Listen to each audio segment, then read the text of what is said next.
Bapak Ibu sekalian yang dirahmati oleh Allah Subhanahu wa taala. Jadi kalau kita ingin tahu bahwa di dalam makalah ini, dalam bab ini ada 4 penyakit hati yang menutup akan datangnya Allah Subhanahu wa taala ke dalam hati kita. Pada Allah menciptakan hati untuk bersemayam Allah dalam hati kita, agar ada keagungan Allah Subhanahu wa taala dalam hati kita.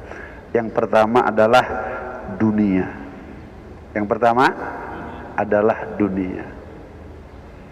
Dengan dunia ini berat Allah masuk ke dalam hati kita ketika dalam hati kita ada dunia. Kemudian yang kedua adalah syahwat, keinginan terhadap dunia, keinginan terhadap jabatan, yang kemudian pasti keinginan terhadap wanita. Kalau sudah kayak begitu, sudah merasa bahwa dunia ini miliknya, sudah menganggap ini adalah sebuah kesuksesan. Bisa dibayangkan ada orang yang kayak begitu? Banyak begitu. Dan kalau kita juga punya duit, punya jabatan, pasti kawin lagi, kan begitu. Kemudian yang ketiga adalah perbuatan dosa. Susah masuknya Allah ke dalam hati kita, karena setiap kali perbuatan dosa dan maksiat, Allah akan buat titik hitam dalam hati kita. 2 kali 2 titik hitam, 3 kali titik hitam, terus mata melihat lain muhrim, mata melihat ini, melihat itu, telinga, maka hati ini akan hitam semuanya, sehingga keagungan Allah, kebesaran Allah tidak akan masuk ke dalam hati kita. Tidak mungkin yang suci akan bersatu dengan yang kotor. Tidak mungkin cahaya akan bersatu dengan kegelapan. Tidak mungkin yang benar bersatu dengan yang salah. Yang terakhir, penyakit hati itu adalah enggan untuk bertaubat kepada Allah Subhanahu wa taala. Sudah dunia, sudah syahwat, sudah berbuat dosa banyak, enggan bertobat kepada Allah Subhanahu wa taala.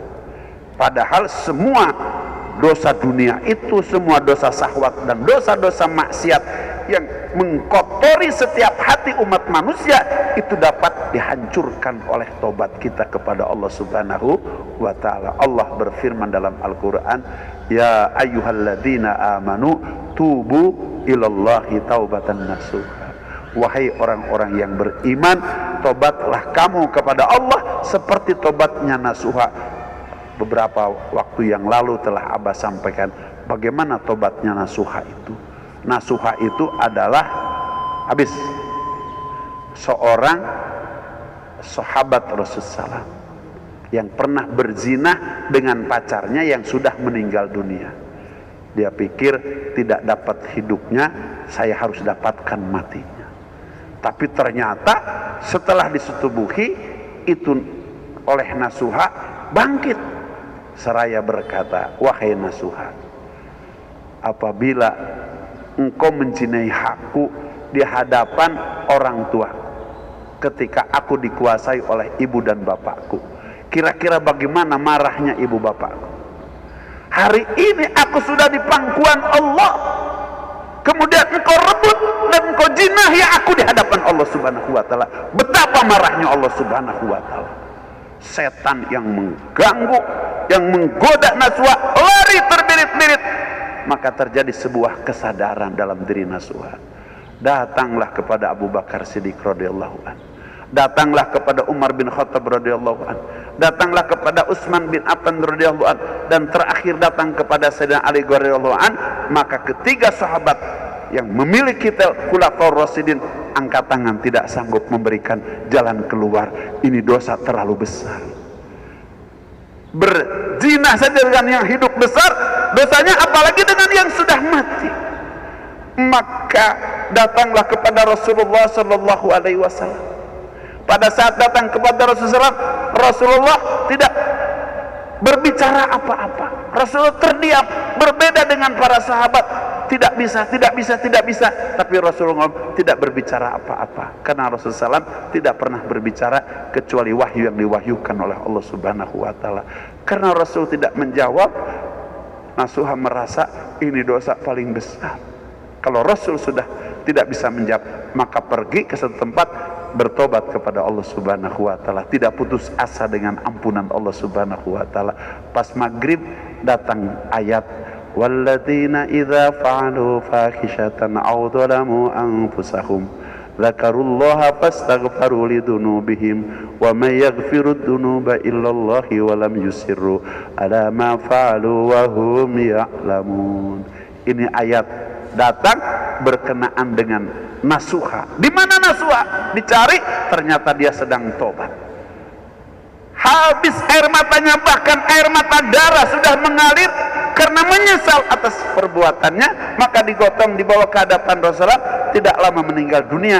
Kata Rasulullah, nasuha telah diterima tobatnya oleh Allah Subhanahu wa taala. Sehingga ulama melihat perjalanan tobat nasuha menjadikan syarat tobat itu jumlahnya ada 4. 1, menyesal dengan perbuatan yang telah ia lakukan.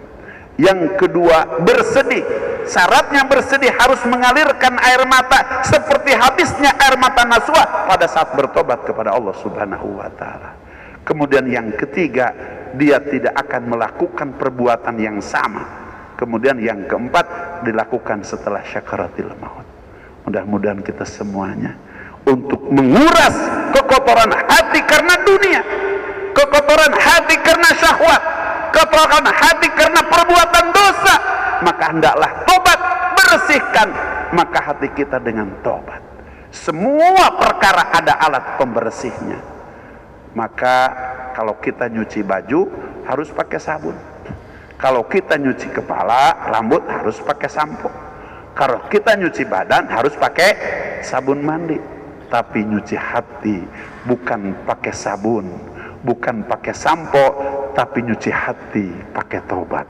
Mudah-mudahan kita menjadi orang-orang yang memiliki sifat taubatan nasuha, menyesal setiap perbuatan buruk yang kita lakukan, bersedih dengan menangis ketika kita bertobat kepada Allah Subhanahu wa taala, dan kita berikrar untuk tidak melakukan perbuatan yang sama kemudian dilakukan sebelum sakaratil maut. Kapan sebelum sakaratil maut itu? Sekarang kita tobat kepada Allah Subhanahu wa taala. Rasulullah yang sudah dijamin masuk surga, Rasulullah setiap malam Rasul beristighfar kepada Allah. Setiap malam Rasul tobat kepada Allah Subhanahu wa taala. Pada Rasul sudah dijamin masuk surga. Kita yang nggak ada jaminan masuk surga, yang setiap saat kita maksiat kepada Allah Subhanahu wa taala, kemudian kita tidak bertobat kepada Allah Subhanahu wa taala. Naudzubillahi min dzalik. Mudah-mudahan Allah Subhanahu wa taala dengan pencerahan dari Syekh Ibnu Atwal ini, kita menjadi orang-orang yang pandai bertobat kepada Allah Subhanahu wa taala. Hadanallahu wa iyyakum ajmain wa adkhalana fi zumratil muwahhidin fi jannatin naim. Aqulu qouli hadza fastaghfiru innahu wal ghafurur rahim. Subhanallahi wa bihamdihi, subhanakallah bihamdika, asyhadu an la ilaha illa anta, astaghfiruka wa atubu ilaik. Subhana rabbika rabbil izzati amma yasifun wa salamun alal mursalin walhamdulillahi rabbil alamin. Wassalamualaikum warahmatullahi wabarakatuh.